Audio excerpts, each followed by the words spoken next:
جو نہایت مہربان رحم کرنے والا، جو عزت دینے والا، جو رزق کا رزاق، جس نے پیدا کیا اور جس کے قبضے میں میری روح ہے۔ آج جو ہمارے پاس ٹاپک ہے بڑا وسیع ہے اور بڑا ضروری بھی ہے، کمپلیکیٹڈ بھی ہے۔ اس کو سمجھنا جو ہے، جب سے انسان وجود میں آیا ہے وہ درد کے پیچھے پڑا ہوا ہے، لیکن درد ٹھیک نہیں ہو رہا۔ درد انسان کے دو قسم کے ہوتے ہیں، ایک اس کا روح کا درد ہے اور ایک اس کے جسم کا درد ہے۔ روح کا درد جو ہے جس پہ بہت زیادہ خدا نے پیغمبر بھیجے جو انسانوں کے درد کو سمجھنے کے لیے، ان کی تکلیفات کو دور کرنے کے لیے دنیا میں آئے۔ وہ درد روح کے تھے جو انسانوں نے انسانوں کو دیے، لیکن ایک درد جسم سے وابستہ تھا جسے میڈیکل سائنس نے بہت کام کیا اس پہ۔ جب سے انسان وجود میں آیا تب سے درد اس کے ساتھ تھا، بے شمار لوگوں نے اس پہ کام کیا۔ وہ تاریخ بڑی لمبی ہے، اگر میں اس کو دہراؤں گا تو ایک لیکچر تو اس تاریخ پہ چلا جاتا ہے، لیکن میں اپنے حوالے سے اور ہومیوپیتھی کے حوالے سے بات کرنا چاہوں کہ ہومیوپیتھی نے درد میں کیا کیا اور ہم نے درد میں کیا کیا۔ درد کو ٹھیک کرنے میں، کنٹرول کرنے میں ہمارا اور ہومیوپیتھی کا کیا رول رہا ہے، اور کیا ہم نے اس کو ٹھیک کرنے میں کوئی آسانیاں پیدا کی ہیں، کوئی کمپلیکیشنز پیدا کی ہیں، یا کوئی فارمولہ کوئی ایسا بنایا ہے، کوئی ایسا طریقہ اڈاپٹ کیا ہے جس سے پہ عمل کر کے ہم درد کو کنٹرول کر سکیں یا ٹھیک کر سکیں۔ دنیا میں اب درد کو مینج کیا جا رہا ہے کہ اس کو مینج کسی طریقے سے کر لیتے ہیں، لیکن ہومیوپیتھی دنیا کی ایک واحد سائنس ہے کہ جو درد کو مینج نہیں کرتی بلکہ اس کو ٹھیک کرتی ہے۔ درد پہ سینکڑوں ہزاروں کتابیں پڑھی ہیں کہ درد، فلاں جگہ کا درد ہے تو اس کو کیسے ٹھیک کیا جائے، فلاں جگہ کا درد ہے تو اس کو کیسے ٹھیک کیا جائے۔ میں بھی 25-30 سال سے اس پہ کام کر رہا ہوں، اور ہم نے بھی کچھ پیرامیٹرز، کچھ اصول طے کیے ہیں کہ درد کو سمجھنا کیسا ہے، اس کو ٹھیک کیسے کرنا ہے۔ اور جو میری پریکٹس زندگی کی ہے، اور روزمرہ کی جو ہماری پریکٹس ہے، ہم وہی آپ سے ڈسکس کریں گے کہ ہم نے درد کو کیسے دیکھا، اس کو کیسے سمجھا، اس کو کیسے کنٹرول کرنے کی کوشش کی، کون سی ایسی ادویات تھی، کون سے اصول ایسے ہیں، کون سے پرنسپل ہیں، کون سے میتھڈ ہیں جو میں نے اپنی زندگی میں درد کو ٹھیک کرنے کے لیے استعمال کیے، وہ میں آپ کے سامنے رکھوں گا۔ لیکچر شروع ہونے سے پہلے ہم آج چونکہ میرا اکیلا لیکچر ہے، ویسے ہم کوئی نہ کوئی ساتھ اسپیشلسٹ بھی رکھتے ہیں جو پیتھولوجیکل اپروچ یا دوسری جو اپروچز ہیں یا ٹیسٹ ہیں، ان کے بارے میں کوئی نہ کوئی ہمارے پاس ساتھ دوست ہوتا ہے۔ اور اس دفعہ چونکہ اسپیئرلی ہم نے درد کو ہومیوپیتھک پوائنٹ سے دیکھنا تھا، تو اس لیے یہ میں اکیلا لیکچر کر رہا ہوں، اور ہو سکتا ہے یہ لیکچر ایک لیکچر میں درد ہمارا ختم نہ ہو، اس کے ہو سکتا ہے 2-3 لیکچر بنے، پر کوشش میں کروں گا کہ میں آپ کو بریف کر سکوں، آپ کو کوئی راستہ دکھا سکوں، کوئی ایسا پاتھ دکھا سکوں جس پہ آپ چل کے آپ درد کو کنٹرول کر سکتے ہیں یا ٹھیک کر سکتے ہیں۔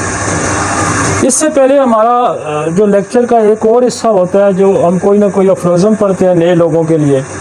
میں اس لیے یہ کہنا چاہ رہا ہوں جو روٹین میں آتے ہیں ان کو تو پتہ ہے، اور وہ افروزم ہم آرگینن جو بک ہے اینیمن کی لکھی اس سے ہم لیتے ہیں، اور وہ سیکوینس وائز وہ ہم اس کو ڈسکس کرتے رہتے ہیں۔ اور آج جو ہمارے پاس افروزم ہے وہ 161 ہے۔ یہ ہمارے ہاں ایک بہت بڑی بات مشہور بھی ہے، اور ہمارے ڈاکٹر جو ہیں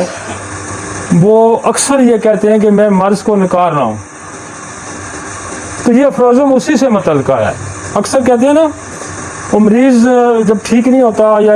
اس میں شدت آ جاتی ہے یا گریویشن آ جاتی ہے تو وہ کہتا ہے میں پہلے تیری مرض باہر کڈاں گا تو پھر میں اس کو ٹھیک کراؤں گا. تو اس پہ کچھ انیمن نے فرمایا، یہ بھی آپ ذرا سن لیں. جب میں یہاں اس بات کا احاطہ کرتا ہوں، جیسے کہ کہا جاتا ہے کہ ہومیوپیتھی دوا سے مرض کی علامت میں اضافہ ہوتا ہے، یا دوا کے ابتدائی عمل میں پہلے گھنٹے میں یا پہلے چند گھنٹوں میں مرض کی علامات میں اضافہ ہوتا ہے، یہ بات حاد اوحالیہ بیماری میں بالکل درست ہے. تو وہ کہتا ہے کہ موجودہ اور ایکیوٹ بیماری کے بارے میں تو بالکل درست ہے کہ جب ہم دوا کا استعمال کرتے ہیں تو اس میں ایگریویشن آتی ہے. لیکن جب ہم کرونک ڈیزیز کو ڈیل کرتے ہیں، جب ہم مزمن اور بہت پرانے امراض میں دیر تک اثر کرنے والی ادویات دی جاتی ہیں تو مرض کی علامات میں اضافہ نہیں ہونا چاہیے. تو یہ جو کنسیپٹ ہے اس کو وہ رد کر رہا ہے کہ ایکیوٹ کیسز میں تو مرض کی شدت میں اضافہ ہو سکتا ہے، لیکن وہ کہتا ہے کہ مزمن اور بہت پرانے امراض میں دیر تک اثر کرنے والی ادویات دی جاتی ہیں تو مرض کی علامت میں اضافہ نہیں ہونا چاہیے، اور ایسا ہوتا بھی نہیں ہے. اور وہ بڑا خاص خوبصورت جملہ بھی انیمن کا ہے کہ آپ جب کسی کا علاج کر رہے ہو تو آپ ایسے علاج کریں کہ جیسے مکھن سے بال کھینچا جاتا ہے. تو لہذا تو مرض کی علامات میں اضافہ نہیں ہونا چاہیے، اور ایسا بھی ہوتا بھی نہیں ہے اگر دوا صحیح طرح منتخب کی ہوئی ہو، جس کا میں اکثر ذکر کرتا ہوں. اور وہ افروزم جو ہے یہ اس پہ لاگو ہوتا ہے کہ ایک بندے کے اندر میازمیٹک کوئی پرابلم ہے، سائیکوسس ہے، ٹیوبرکلوسس ہے، کوئی سفلیٹک ہے، کوئی ایسا میازم ہے، اور آپ اس کی دوائی غلط سلیکٹ کر دیتے ہیں تو کیا ہوگا؟ مرض خراب ہو جائے گا، اس کے اندر خرابی پیدا ہو جائے گی. اور یہ پرچار ہم بڑے عرصے سے کر رہے ہیں کہ آپ کرونک ڈیزیزز کو میازمیٹک اپروچ کے بغیر ٹھیک کرنے کی صلاحیت نہیں رکھتے. وہ 100 میں سے ایک کوئی مریض اتفاقاً ٹھیک ہو جائے گا، سارے ٹھیک نہیں ہوں گے. اور وہ اس بات کا یہاں احاطہ کر رہا ہے، اور وہ کہتے ہیں اگر آپ صحیح دوا کون سی ہوتی ہے کہ آپ میازمیٹک کو بھی کنسیڈر کریں، آپ اس کا ٹیمپرامنٹ، مطلب آپ کو دوائی سلیکٹ کرنے میں جو آرگینن کی باقی کلازز ہیں ان کو بھی مد نظر رکھنا ہوگا، اور اسپیشلی میازم کو ضرور کنسیڈر کرنا ہوگا. اس کے بغیر آپ مریض کو خراب کر دیں گے. لہٰذا یہ بات تو اب غلط ہو گئی ہے، کیونکہ یہ میں نہیں کہہ رہا، یہ جس نے ہومیوپیتھی ایجاد کی ہے یہ وہ کہہ رہا ہے کہ کرونک ڈیزیز میں ایسا نہیں ہوتا. اگر آپ نے دوا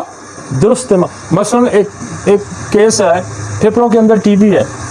تو آپ نے اس کو ٹیوبرکلونیم یا بیسیلینیم دیے بغیر سلیشیا کا استعمال کر دیا تو کیا ہوگا؟ کام خراب، بگڑ سکتا ہے. مثلا کہیں زخم ہے، اور زخم کیا وہ بیکٹیریل ہے یا کوئی میازمیٹک ہے، اور آپ نے ڈائریکٹ اس پہ پرسٹیلا کا استعمال کر دیا، سلیشیا کا استعمال کر دیا، لیکسس کا کر دیا، تو کیا ہوگا؟ وہ سپریس ہوگا اور وہ کسی وائٹل آرگن میں جائے گا. یہ ڈیزیز کی نیچر ہے کہ وہ کم وائٹل آرگن کی طرف سے وائٹل آرگن کی طرف ٹریول کرتی ہے،